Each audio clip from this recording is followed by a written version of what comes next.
we're going to play a fun game. It's going to be, can you spot the royal palm in Northern California?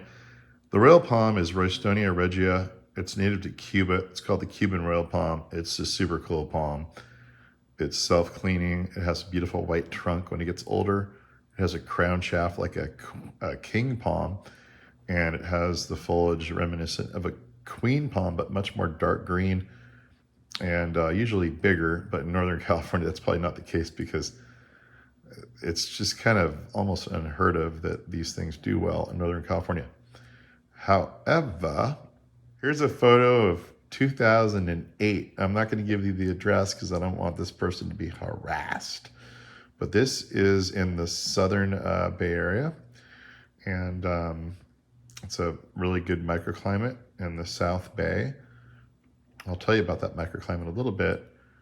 It has the bay near it, which means it's going to get the heat sink of the bay. It's not too far from the coast. It is kind of protected from the coast because of the Santa Cruz Mountains. So there's not too much cold protection from that. There is a little bit, but more importantly, they get their protection from the bay itself. The southern bay really warms up because it doesn't, the water doesn't circulate much out of there. And it's a lot like a little mini Los Angeles climate there, where it gets a fair amount of heat, which the royal loves, but it's pretty darn frost-free for how much heat it does get. Most places that are frost-free in the Bay Area will get, will stay rather cool in the summertime. Like San Francisco, it almost never freezes. There are some places it's never frozen, but of course it's never warm. So the plants that like frost-free conditions, that like heat, don't do well there or even survive. But in this case, we have a real kind of a fun anomaly happening. And I'm on Street View right now, and you can go back in time. So let's go from 2008 to 2011 and see if you see any differences. Oh, look, there's two palm trees and a nice basketball hoop. Do you see the difference between these two palm trees? Look closely, it's starting to show. Okay, now that was three years from the last photo, which I'll just tell you right now. There it is, right there, right next to this west-facing house. There's a whole warm area right along your house. It extends out probably 15, 20 feet. The house is always giving off heat. Look at these big windows right here. They're probably giving off heat. These people probably like to heat their house. The heat's coming out. The other thing that happens is the sunshine. You can see the shadow pattern right there. That's coming from the south. This plant's on the west side of the house. This is where you want to plant all of your really heat-loving, sun-tolerant, or sun-loving, but frost-tender plants like mangoes and royals are a good example. They love the heat, they love the sun, they love the warmth, and they want all this reflected heat, anything they can get, because they're starved of it in Northern California. So you can see this royal palm is starting to take off. You see the queen palm over here. It's kind of similar. The royal is way prettier. Now, I'm not sure if it's going to be prettier in the end because, the queen palm does much better here. And like I said, the royal palm is sort of unheard of in Northern California. Well, let's move on forward into time to 2013. Oh, look at that. It's taking off. Look at that beautiful tree.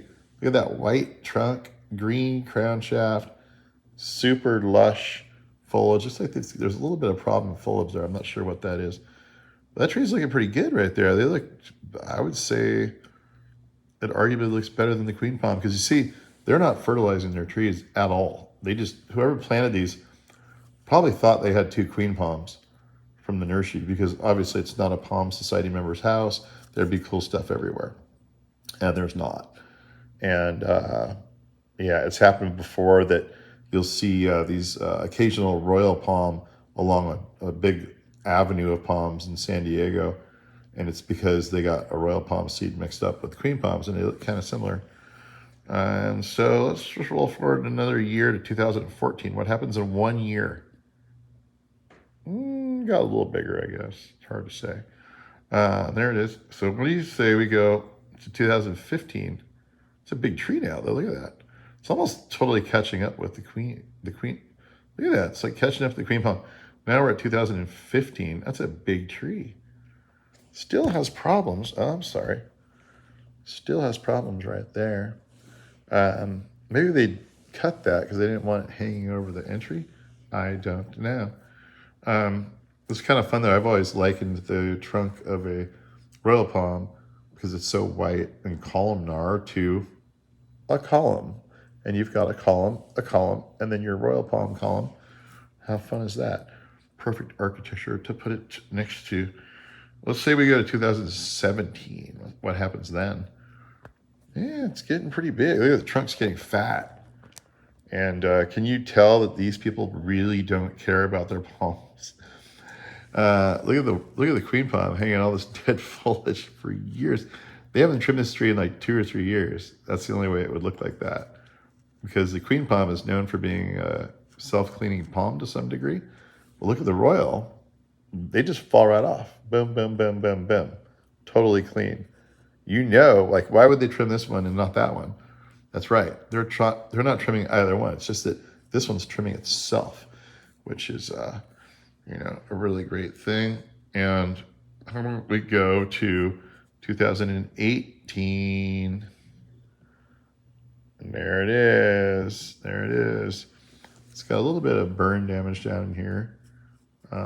But still, big fat tree coming up. How about 2000 and 6 months later?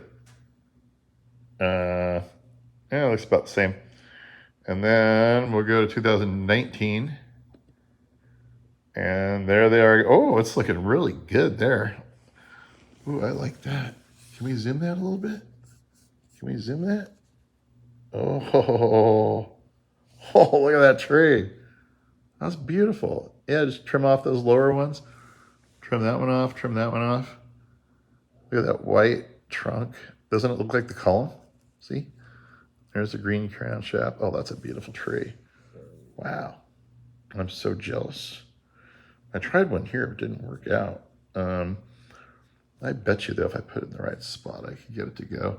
They planted this as a younger tree. We'll go back and look at those photos. Okay, now we're going to move forward to 2022. And there it is. It's not looking as good. I wonder if because the foliage is getting above the roof, it's losing a little bit of its summertime or wintertime reflective heat out here. Because it has a smaller head now, which is really perplexing to me. And that's pretty much the last photo there. We will go back to the original one back in 2008, which would be, what's 24 minus 8? It is that 18? That's 16 years from the first photo. Let's look at it. Ready? Blink. Look how little it was. This is a fuzzy photo. It was just like 6 feet tall. So, And the queen palm was a bit bigger. Just wonder, like, where they found this tree. No one sells these trees up here. It might have been a mistake, like it showed up in a Home Depot or something. Because, obviously they don't know their stuff. But I have one more fun surprise for you. Look at this. So the house was recently for sale. And they took this really nice photo. They painted the house, made it look really good. And again, you'll see the queen palm looks pretty good. Looks like they actually fertilized it. Look how green it is. I think they enhanced the color of this photograph. It was everything. Look at the colors. They're just popping. Yeah, they totally manipulated the color for this. But there we have our palm. The trunk is gorgeous. A beautiful white. The crown shaft is gorgeous. The foliage is just kind of okay. Again, this side over here just seems to have problems. I don't know. Maybe fronds hit this right here. I don't know. And the fronds are not that big in comparison to how big they should be. It could be because they're just not watering it very much. There's plenty of these royals in Florida that look like this. That there's like little skinny ones, and then there's huge ones, just like variation in our queen palms. So it's really hard to say what's going on there. I am going to go down there and visit this place myself. I'm going to check it out and see what there is to see about it. So, but I wanted to share this fun moment with you guys for the most northerly royal palm in all of maybe definitely North America. The biggest, tallest one. There's probably some smaller ones in a few gardens here and there, but that right there has about 18 foot of trunk. That's a big tree. So I don't know if anybody has one bigger than that, say north of Santa Cruz, then I want to know about it. So let me know. And that's pretty much the end of the story.